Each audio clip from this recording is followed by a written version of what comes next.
question is, how can we translate Gita, the philosophy of Krishna, into augmenting business in India? I have not read the Gita, so I really have not. I'm sorry, because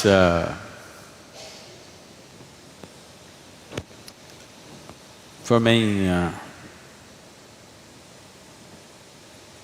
my own vision has never failed me. So I always kept away from all scriptures because I didn't want to clutter myself with something or the other. The only thing that I learned and I continue to do is, if I look at something, if I look at a person, I know their past, present and future. That is the level of attention I'm paying to them. I don't look at like this. When I look at it completely, with all that I have. If you pay enough attention, there is nothing that will not yield. So I never had any reason or need to go looking for scriptures or something. With all respect and regard for them, it is not that I'm averse to it, it's just that I've not had the time. How this whole process started is, when I was very young, I realized that I just don't know anything. See, if you realize that you do not know, if it's a full-scale realization that you do not know anything, paying attention will be natural, because you know everything. You know this guy, you know this. There are assumptions and assumptions and assumptions. Well, I have used it in a different way, but even if you're doing business, even if it's for business purposes, the only reason why one human being seems to be… all the opportunities seems to be going in his direction and not other people is simply because he's able to see and other people are not able to see. It's not that it's not there for others. One is able to see and others are not able to see. So essentially, a leader means that you're able to see something that others are not able to see. So, attention without intention, simply being attentive, that's what we were trying to do in the afternoon. Not paying attention to something, just practicing attention, a very heightened level of attention where an unfocused attention, but when you focus it on something, just about anything has to yield, there is no other way to that attention. So, I always focused on enhancing and sharpening my attention, never on retention, because what you gather is not you. Essentially, you know that you exist only because you have some sense of attention right now, isn't it? Suppose you fall asleep and you lose your attention, you do not even know that you exist. So the basis of your existence itself is attention. And this attention need not be mortgaged to anything. You just have to sharpen the attention. See, if you have a knife in your hands, there is no such thing that you have to cut only apples with this. If you have a sharp enough knife, you could cut anything that you want.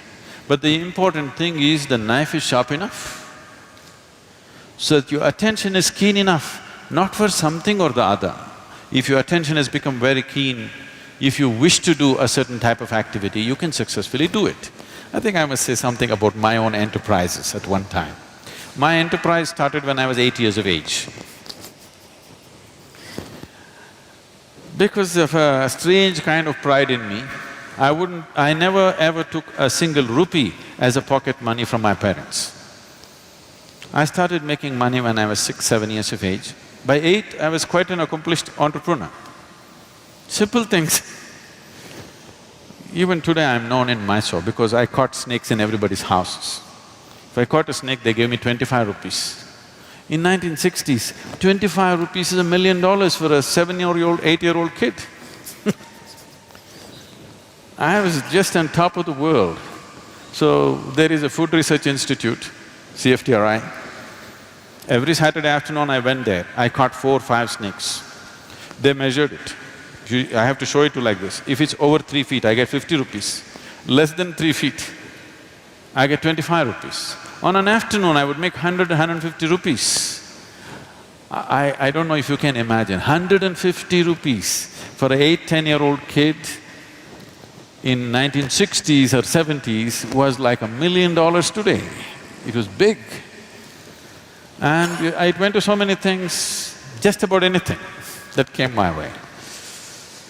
I should tell you a little enterprise that I did which grew into a big business. After my university, where I learned nothing, but I passed.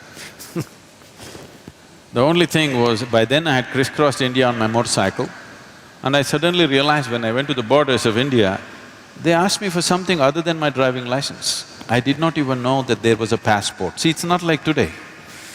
Today every child, maybe 3-year-old, 4-year-old kid knows he has to have a passport.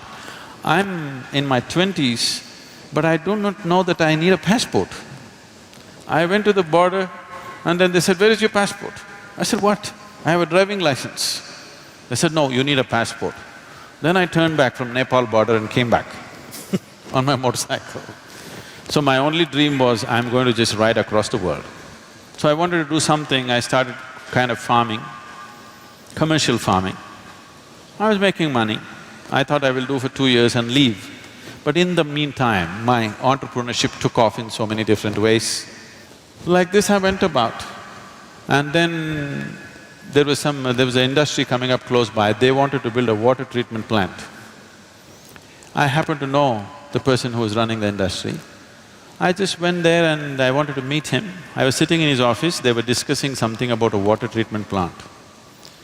I just heard this and they were looking at the drawings and stuff.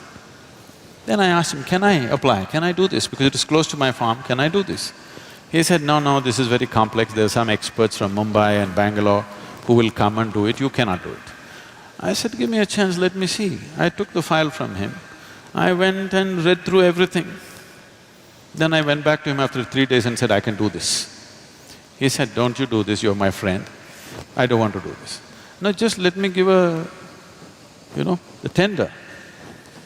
So those days, there was something called as Navakarnataka book stalls. They were selling only the Russian books.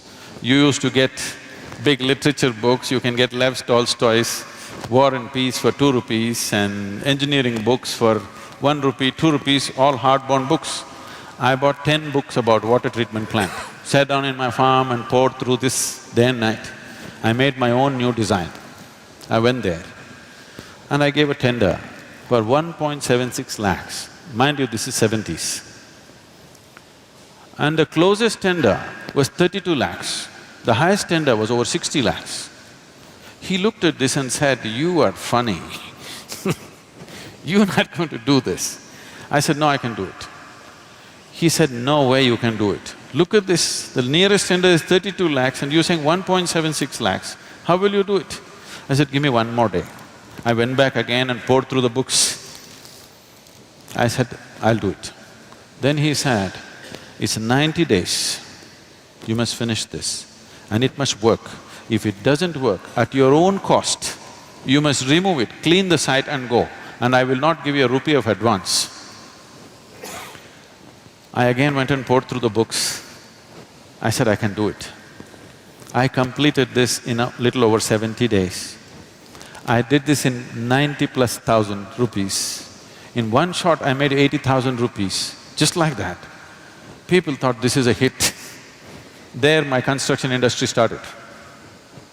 Raja Ramana was coming for RMP plant. He's just coming in a helicopter to see where the site is.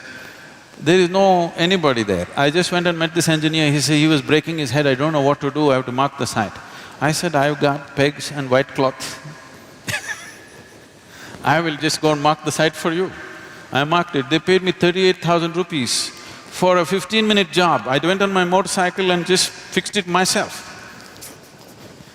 Like this, my enterprise started and we grew into a major construction company. We were going very big, but then I got enlightened, so I gave up.